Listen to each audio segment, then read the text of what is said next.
Hey badminton fans, welcome to another one of my racket reviews. I'm just going to do a quick video of this Auraspeed 70K that I have here. It's a older model. It's been succeeded by the 90S or something like that. And it's basically all about one thing. And it's in the name of the racket, and that is speed. I purchased this racket in the, let me see here, it is the 4U iteration. It's quite difficult to see, but it's 4U, so it has a thinner grip. You can get into 3U, so it's a little bit heavier, and you'll have a standard, I think it's like a G5 grip, but this is a thinner grip, so it just offers a little bit more of that dexterity and fluency and agility. This racket is all about speed. So in some of my videos, I did mention that there's really no such thing as a singles and doubles racket, whatever works for you. Using this racket in singles will be a little bit difficult. You will not be able to generate power on your smashes. And that's the biggest issue with this racket, is that it cannot generate power. Now, that's not so much of an issue if you're like a front court player in doubles, or it makes a good like ladies doubles racket as well. Why did I purchase this racket? I wanted something to somewhat mimic a Brave Sword 12, which is going to be my next video, but not a Brave Sword 12. So I just wanted something really light and really fast, and just see how that would affect my style of play. And in short terms, basically it does one thing. It makes you really be able to get behind the shuttle and contact the shuttle where you want to contact it. And of course, in badminton, that's really what it's all about, right? To get that shot quality, every hit, having it contact the head with the amount of force that you want it to contact with, and with the consistency. So all your hits are going where you want it, and you're not making mistakes. That's a big deal. Or you're hitting like the wrong part of the head and not generating that power.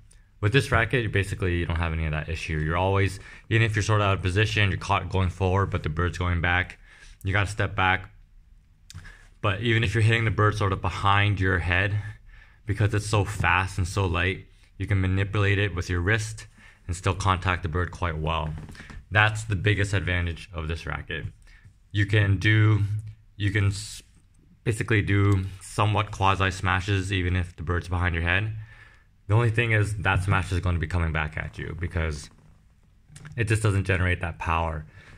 Having said that, because it is so light, you can really snap this racket quite quickly, so you can get that initial speed, but the bird definitely slows down quite a bit. It doesn't have that inertia with the racket, so the bird doesn't continue that flight path at that speed that you want it to. So that's the biggest thing that I found with this racket.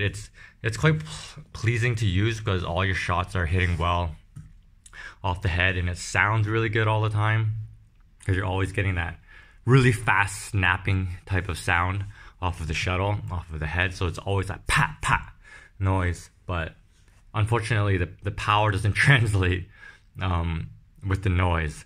So sometimes it can be frustrating because you think you're getting a good hit on it, but the power is just not there. It's a really fast-paced racket though. If your partner plays really quickly as well, I think it can catch some more intermediate players off guard. But if you're playing advanced players, your smashes are coming back.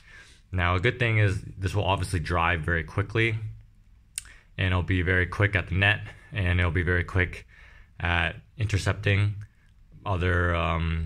intercepting like cross court birds or straight drives from your opponent really quickly. So it'll intercept very quick. But yeah, overall, it's like I said, it's all about speed with this racket, but you're not going to be generating any power. So that's basically my review of this racket. It's got some pretty nifty colors going on here. I think it looks pretty refreshing, personally. There aren't any like weird lettering or anything going on. It just says hardcore technology, and that's it. Mine's a little bit banged up already, as you can see, and yeah, it's a really light racket, but it's actually a quite stiff shaft. So according to the Victor scale, as you do on all the rackets, that point is quite over to the left. It's almost at the stiffest point. So that's why you're getting that really nice snap when you hit the bird right on the center, and you're getting good contact and good speed and good whip with this racket. And because it's stiff, it still generates that initial speed and that just initial pow of the bird. But and although it sounds like you're getting a lot of power into it, it's not. The bird's not actually generating a lot of momentum off of your string, off the head, but you're getting that initial power coming out. So it's an explosive type of racket. You're not going to be smashing from the backcourt with this thing and getting points, but midcourt, of course, if there's a short lift, you're still going to be able to capitalize on that with a smash with this racket.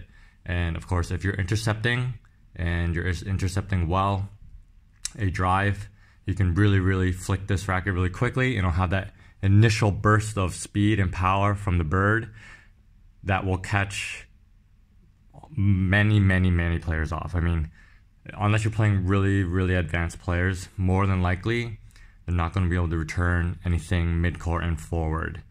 And if you're not playing super advanced players, you might be able to get away with a smash from the backcourt with this, but it is unlikely. Even for an intermediate player, will most likely be able to return a smash from the backcourt with this racket. So if you're looking for something really quick and you're more of a mid-front court player, you really like intercepting, you don't smash, that's just not really part of your game. If you want to set up your player and smash at the backcourt with this racket, you might be able to do that, but more than likely, if you're playing an intermediate to an advanced player, that bird's going to be coming back really high and really far back and probably away from you. So you're going to be caught in a bad position. So if you're in the backcourt, probably the smartest thing to do is with this racket is to clear it or to do a fast drop or a cross-court drop or something like that. But smashing it is just going to cause you to be out of position because the bird slows down a lot by the time it reaches the other side, and it's going to get flung back at you, probably the opposite corner where you're standing. So that's the Victor Auraspeed 70K. I think it can suit quite a bit of players. This is definitely not an ad. It's not like restricted for advanced players. If you're a beginner, I think you can use this racket, and right up to advanced or intermediate players, you can use this if you want. But if you're really an advanced player, you're not going to be using this because it just doesn't generate enough power. So that's the Victor Auraspeed 70K, and stay tuned for my next review. Thanks.